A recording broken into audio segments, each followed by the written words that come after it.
Assalamualaikum warahmatullahi wabarakatuh. Untuk menjawab pertanyaan berkaitan dengan cara menentukan variabel percobaan, di sini Ibu akan menjelaskan. Pertama, misalkan judul praktikumnya adalah pengaruh suhu terhadap pertumbuhan biji kacang hijau. Nah, bagaimana menentukan variabel bebas, terikat, dan kontrol?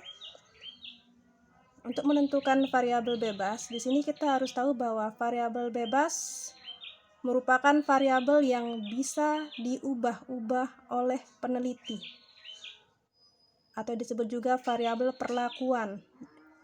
Nah, variabel perlakuan di sini, menurut judul di sini adalah suhu, karena ingin dilihat pengaruh suhunya. Pada suhu 0 derajat, ini misalkan untuk suhu 0 derajat kita taruhkan di freezer. Kemudian suhu 10 derajat Celcius kita letakkan di kulkas atau di luar freezer. Dan suhu 25 derajat Celcius atau suhu ruang kita letakkan di luar kulkas. Itu misalkan untuk variabel bebasnya. Kemudian variabel terikat. Variabel terikat di sini adalah variabel yang muncul karena adanya perlakuan dari variabel bebas. Nah, dalam hal ini variabel terikat merupakan hasil dari penelitian kita atau percobaan kita.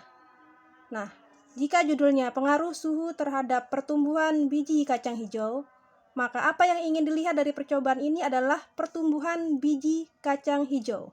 Maka pertumbuhan biji kacang hijau adalah variabel terikatnya. Nah, di mana yang akan kita ukur merupakan parameter dari pertumbuhan biji kacang hijau, yaitu tinggi kecambah dalam sentimeter. Jadi hari pertama diukur tingginya berapa, hari kedua berapa senti peningkatannya, hari ketiga berapa senti, dan seterusnya sampai hari ketujuh berapa senti. Oke, selanjutnya untuk variabel kontrol.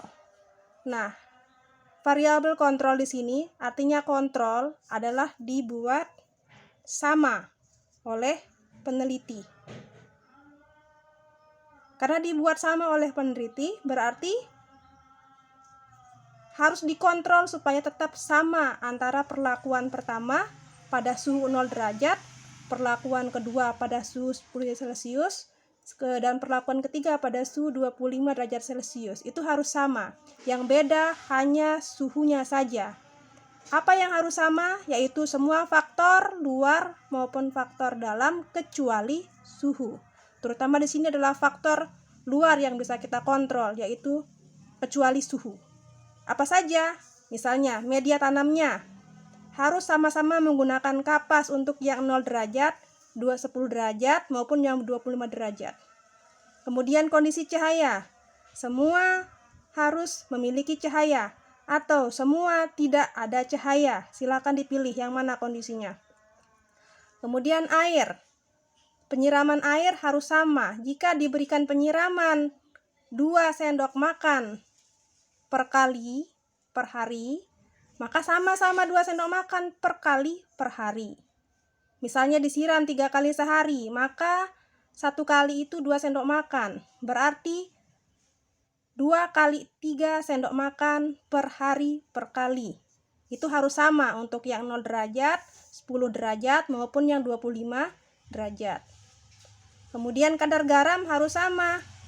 Jika medium tanamnya tidak diberi garam, maka sama-sama tidak diberi garam. Kemudian pH harus sama. Jika ingin pH netral, maka semuanya harus menggunakan air mineral atau air yang sama. Kemudian nutrisinya ini jika semua diberikan nutrisi, maka semua harus ada nutrisinya. Jika tidak, semua tidak ada nutrisinya. Nah, seperti itu mengaturnya, intinya diatur agar supaya sama. Mengapa harus sama? Agar pengaruh suhu yang ingin kita lihat tidak terkontaminasi oleh adanya variabel kontrol yang tidak sama. Sehingga hasil dari pengaruh suhu tersebut bisa kita lihat dan menjadi hasil yang lebih valid. Oke, ada pertanyaan? Silahkan.